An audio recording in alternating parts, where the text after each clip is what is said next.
जादुई जन्मदिन का केक। गांव से थोड़ी दूर घने जंगलों के पास एक छोटा सा गांव था, सुखपुर। यहाँ के लोग खुशहाल थे और मिलजुल कर रहते थे। इस गांव में एक छोटा लड़का रहता था जिसका नाम अर्जुन था। वह बहुत प्यारा और मासूम था, लेकिन उसकी एक बड़ी समस्या थी। हर साल उसका जन्मदिन बिना केक के मनाया जाता था। अर्जुन के माता पिता गरीब थे और उनके पास इतना पैसा नहीं था कि वे उसे जन्मदिन का केक ला सकें। लेकिन अर्जुन हमेशा सपने देखता था कि एक दिन उसके जन्मदिन पर दुनिया का सबसे अनोखा और स्वादिष्ट केक होगा। जंगल में एक रहस्यमय मुलाकात। अर्जुन का जन्मदिन आने वाला था और इस बार भी उसकी मां ने प्यार से कुछ मीठे लड्डू बनाने का सोचा। लेकिन अर्जुन उदास था। वह जंगल की ओर चला गया और अकेले बैठकर सोचने लगा, काश इस बार मुझे एक जादुई केक मिल जाता।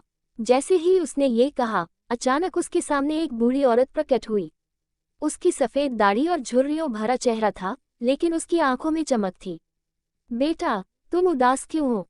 बूढ़ी औरत ने पूछा। अर्जुन ने सिर झुका लिया और कहा, मेरा जन्मदिन आने वाला है, लेकिन मेरे पास केक नहीं होगा। बूढ़ी औरत मुस्कुराए और अपनी झोली से एक छोटा सा चमकता हुआ डिब्बा निकाला। ये लो, यह एक जादुई केक है। इसे अपने जन्मदिन के दिन काटना, फिर देखना क्या होता है। अर्जुन ने डिब्बा लिया और खुश होकर धन्यवाद कहा। जादुई केक की रहस्य भरी शक्तियां। अर्जुन ने केक को छिपाकर घर लाया और जन्मदिन की सुबह तक इंतजार किया। उसके माता पिता ने साधारण तरीके से उसका जन्मदिन मनाया, लेकिन अर्जुन अंदर ही अंदर उत्साहित था। जैसे ही अर्जुन ने केक का डिब्बा खोला, उसकी आंखें चमक उठीं। केक इतना सुंदर था कि उसने कभी सपने में भी नहीं सोचा था। वह इंद्रधनुष के रंगों से चमक रहा था और उस पर सुनहरे अक्षरों में लिखा था, खुश रहो, सदा बढ़ते रहो। अर्जुन ने जैसे ही केक काटा, कुछ चमत्कारी हुआ। अचानक पूरा घर रोशनी से भर गया और केक का एक टुकड़ा खाते ही अर्जुन को अजीब सा एहसास हुआ। वह हल्का महसूस करने लगा, जैसे वह हवा में उड़ सकता है। जादुई केक की शक्तियां सामने आईं। जादू यही खत्म नहीं हुआ। अर्जुन के माता पिता ने भी जैसे ही केक खाया, वे पहले से ज्यादा खुश और ऊर्जावान महसूस करने लगे।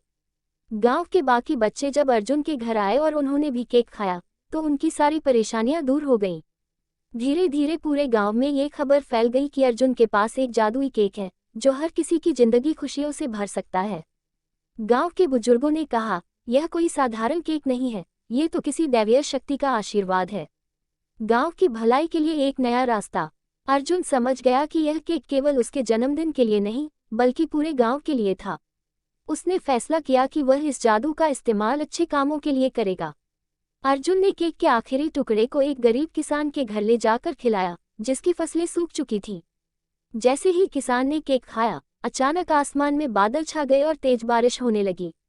उसकी सूखी फसलें फिर से हरी भरी हो गईं। अब अर्जुन ने समझ लिया था कि यह केक केवल मिठाई नहीं, बल्कि एक वरदान था।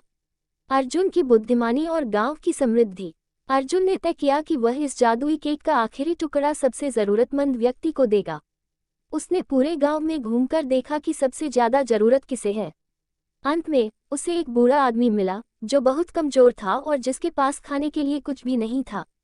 जैसे ही अर्जुन ने उसे केक का टुकड़ा खिलाया, बूढ़े आदमी की आंखों में चमक आ गई। वह तुरंत स्वस्थ हो गया और खड़े होकर नाचने लगा। गांव के लोग अर्जुन की समझदारी से बहुत प्रभावित हुए। उन्होंने उसे गांव का छोटा संत कहना शुरू कर दिया। अब गांव में हर किसी के चेहरे पर मुस्कान थी और सुखपुर पहले से ज्यादा खुशहाल हो गया था। जादुई केक का रहस्य। कुछ दिनों बाद अर्जुन को वह बूढ़ी औरत फिर से जंगल में मिली। बेटा, तुमने केक का सही इस्तेमाल किया, बूढ़ी औरत ने कहा। अर्जुन ने सिर झुकाकर कहा, दादी, ये जादू कैसे हुआ? बूढ़ी औरत हंसी और बोली, ये केक केवल उन लोगों के लिए जादुई होता है जिनका दिल सच्चा और दयालु होता है।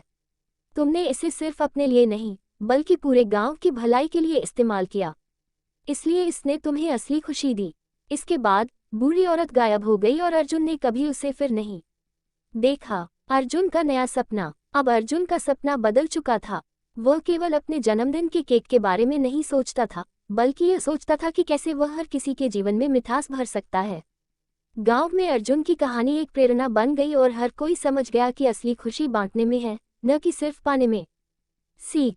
ये कहानी हमें सिखाती है कि असली जादू हमारे अच्छे कर्मों में